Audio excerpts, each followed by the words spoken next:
మేము ఫిబ్రవరిలో ఈ రేస్ కండక్ట్ చేసినాక ఇది 4 ఏళ్ల పాటు ఒప్పందం కుదిరింది. త్రైపాక్షిక ఒప్పందం.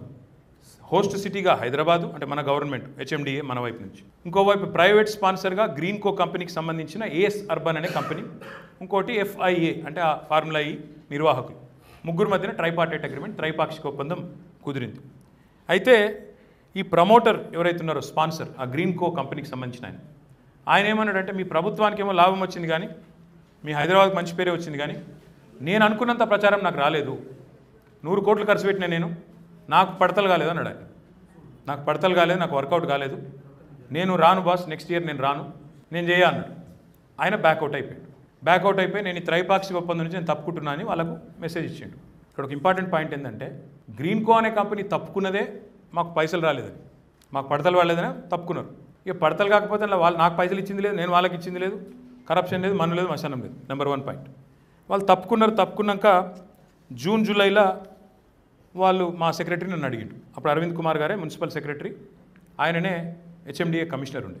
సార్ మరి ఏం చేద్దాము అంటే, నువ్వు కమిట్మెంట్ ఇయ్యు, ఆయన కాకపోతే ఇంకొని పట్టుకుంటాం, వెళ్ళే కాబట్టి పుల్ల ఏముంది, ఎవడన్నా వస్తాడు హైదరాబాద్ అంటేనే దాని బ్రాండ్ ఇమేజ్ అట్లాంటిది, స్పాన్సర్ని పట్టుకుందాం, నువ్వు చెయ్యు, ఒప్పేసుకో అని చెప్పిన. ఆయనకు మౌఖికంగా ఆదేశాలు ఇచ్చినా ఆయన చేసిండు, ఒప్పుకున్నాడు, వాళ్ళకి చెప్పిండు. చెప్పినాక కూడా వాళ్ళు నెక్స్ట్ అనౌన్స్ చేసిన లిస్టులో మనది రాలేదు. నెక్స్ట్ అనౌన్స్ చేసిన లిస్ట్ వాళ్ళు మొత్తం ప్రపంచవ్యాప్తంగా నెక్స్ట్ ఇయర్ రేస్ ఎక్కడెక్కడ ఉంటుందో వాళ్ళు ముందే అనౌన్స్ చేశారు క్యాలెండర్. ఆ క్యాలెండర్లో హైదరాబాద్ పేరు రాలే. నేను పరిశాన్ అయ్యి జూలైలో అరవింద్ కుమార్ గారికి చెప్పిన, అరే ఏందా మనది రాలేదు అంటే, సార్ వాళ్ళు ఒక వీడియో కాన్ఫరెన్స్ అడుగుతున్నారు, మీరు కూడా పాల్గొనాలని కోరుతున్నారు, పాల్గొంటారా? డెఫినెట్గా పాల్గొంటా అని చెప్పి నేను ఆఫీస్ నుంచే వాళ్ళతో ఒక వీడియో కాన్ఫరెన్స్లో పాల్పంచుకున్నాను. అందులో వాళ్ళు అడిగినారు, సార్ మరి మీరు ఇంతవరకు వేరే స్పాన్సర్ దొరకలేదు, మరి ఎట్లా అన్నారు. కరెక్ట్గా ఇంకొక 6 నెలలు అప్పుడు ఎలక్షన్కు. నేనేమన్నా అంటే, తప్పకుండా మళ్ళీ మా గవర్నమెంటే వస్తుంది, నాకు ఆ అనుమానం లేదు, బరాబర్ మళ్ళీ మేము అవసరమైతే నేనే ప్రైవేట్ ప్రమోటర్ని నేను పట్టుకుంటా, తాత్కాలికంగా అవసరమైతే మా గవర్నమెంట్ నుంచే మేము పైసలు ఇస్తాం, మీరేం రంది పడకండి, మీ డబ్బులకేం బాధ ఉండదు, ఏం కాదు, ఏర్పాట్లు మేము చేస్తాం, తప్పకుండా మా నగరానికి, మా ప్రెస్టేజ్కు, మా బ్రాండ్ ఇమేజ్ సంబంధించిన అంశం కాబట్టి నేను మాటిస్తున్నా మీకు అని చెప్పి నేను మాటిచ్చిన. నేను అరవింద్ కుమార్ గారికి ఏం చెప్పినా అంటే, మనం ఫస్ట్ గవర్నమెంట్ నుంచి కడదాం, గ్రీన్కో కాకపోతే ఇంకో 2-3 దేవులాడదాం, దేవులాడి ఫస్ట్ ఇళ్ళకెళ్ళి కట్టినాయి మళ్ళీ వాళ్ళకి తీసేసుకుందాం, స్పాన్సర్షిప్ వాళ్ళ పేర్లు వాళ్ళకి పెడతాం, మన పైసలు మనకు వస్తాయి, చూసుకుందాం, నువ్వేం భయపడకు బాధపడకని ఆయనకు కూడా చెప్పిన. ఇందులో ఎవరెవరో ఏదో మాట్లాడుతున్నారు, హెచ్ఎండిఏకు తెలియదు అంటున్నారు. హెచ్ఎండిఏకి తెలియకపోవడం కాదు, ఇగో హెచ్ఎండిఏ 2024కు సంబంధించి ఎవరు ఉండాలి అనేది కూడా ఇగో నవంబర్ 14 నాడు జీవో కూడా ఇచ్చినాం. నవంబర్ 14 అంటే మేము అప్పటికే ఎలక్షన్లలో ఉన్నాం, డిపార్ట్మెంట్ జీవో ఇచ్చింది. 24 రేస్కి సంబంధించి హెచ్ఎండిఏకు సంపూర్ణమైన అవగాహన ఉంది, అన్నీ తెలుసు. ఇక్కడ ఇంపార్టెంట్ పాయింట్ ఒకటి, we decided to fund the event as a government.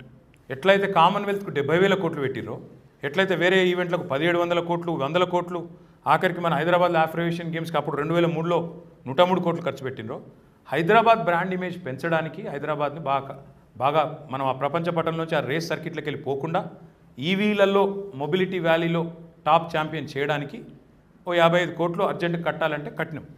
దీని మీద కూడా అరవింద్ కుమార్ గారు ఫైల్ పంపినరు, నేను సంతకం కూడా పెట్టినా. ఆయన తప్పేం లేదు, అది కూడా చెప్తున్నాను, కులా చెప్తున్నాను. మంత్రిగా నాదే బాధ్యత, నేనే సంతకం పెట్టినా, నేనే గవర్నమెంట్గా డిసిషన్ తీసుకున్నా. ఒకళ్ళు అంటారు గవర్నమెంటు క్యాబినెట్ నిర్ణయం లేదు కదా అంటారు. మీకు ఒక విషయం తెలవాలి కాబట్టి చెప్తున్నాను. నేను 8 ఏళ్ళు మున్సిపల్ మంత్రిగా పనిచేసిన. మున్సిపల్ డిపార్ట్మెంట్లో 3 ముఖ్యమైన విభాగాలు ఉంటాయి, అంటే హైదరాబాద్కు సంబంధించి హెచ్ఎండిఏ, జిహెచ్ఎంసి, హెచ్ఎండబ్ల్యూఎస్.